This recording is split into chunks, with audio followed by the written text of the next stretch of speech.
GLI nagpa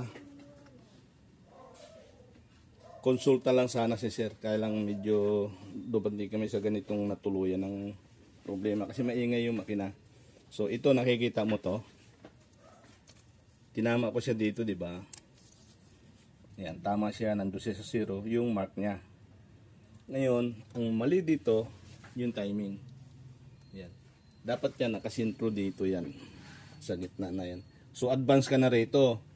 Ang mangyayari dyan, ayan, tama rin yung marking niya na 2 point dito. Ayan, magkatapat.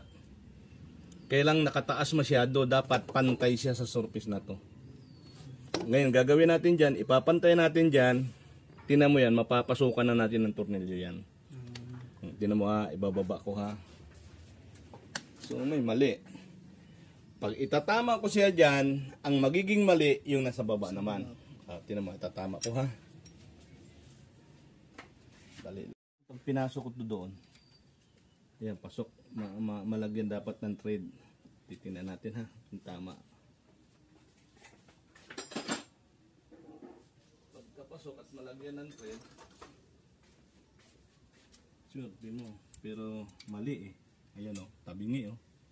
O, mali. Tabingi kasi yan eh. Halika. Dito. Nasa taas na yon. Pag pinasok mo dapat yung isa na yan, lulusot, maititread mo. Kaya sama po yung sabi mo, mukhang align lang po pero hindi po. Oo, dito ko naririnig eh. Nandito ang ingay eh. Hindi ko pa nga natanggal pa na yung ano, pero ito muna para makita ko lang.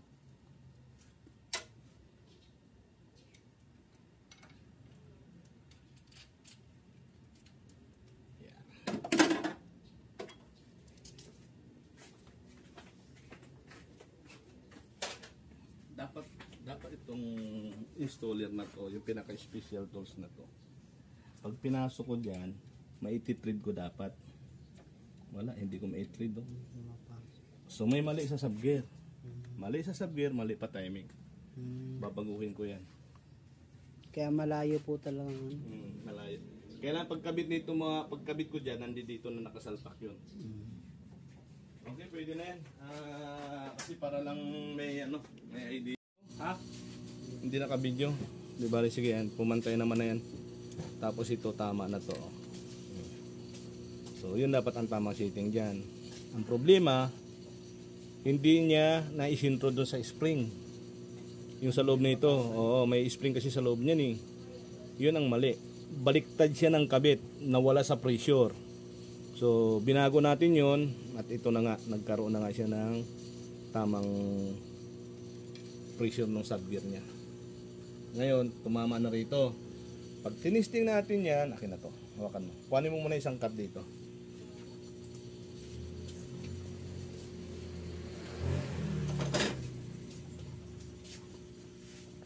Kabat mo.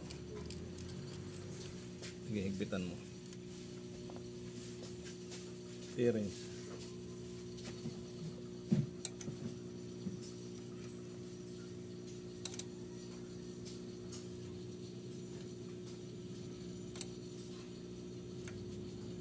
Okay na, hawak mo tubig. Ito yung ito yung isi-setting na natin siya, ibabalik na natin siya sa tamang timing.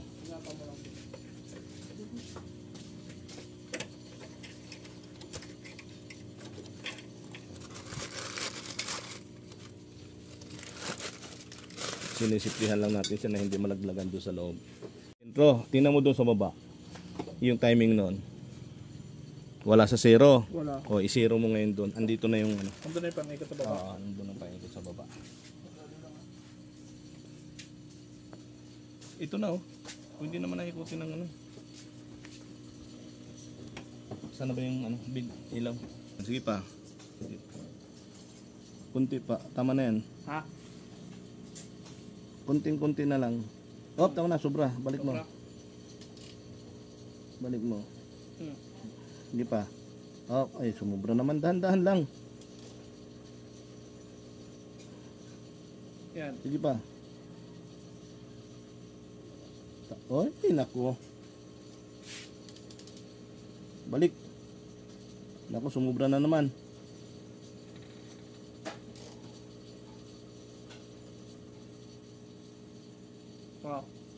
Sige pa. Sige pa. Sige.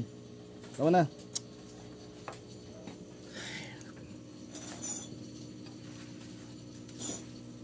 Dito.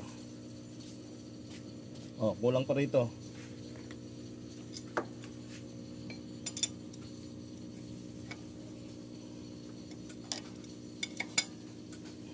Sige. Oh, Kulong pa. sumubra na yan. Sumubra na yan. Tingnan mo.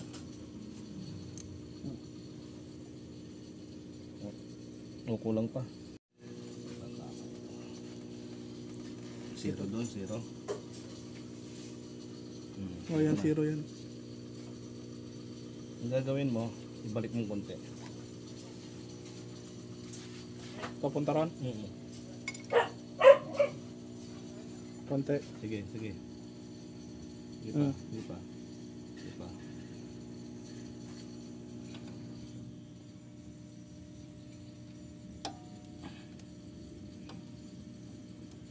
Tingnan mo, sige.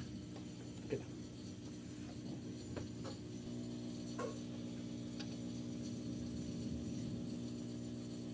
Sige nga, sige, sige pa. Sige pa.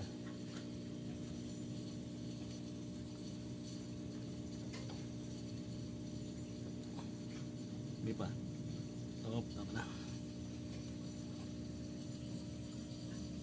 Tingnan mo, zero. Ito, zero pa rin. Nasa zero.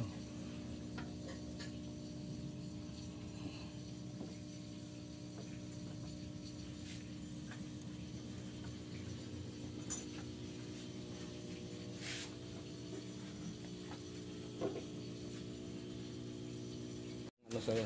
Anong nangyari dito sa Corolla mo? Marami nagbago?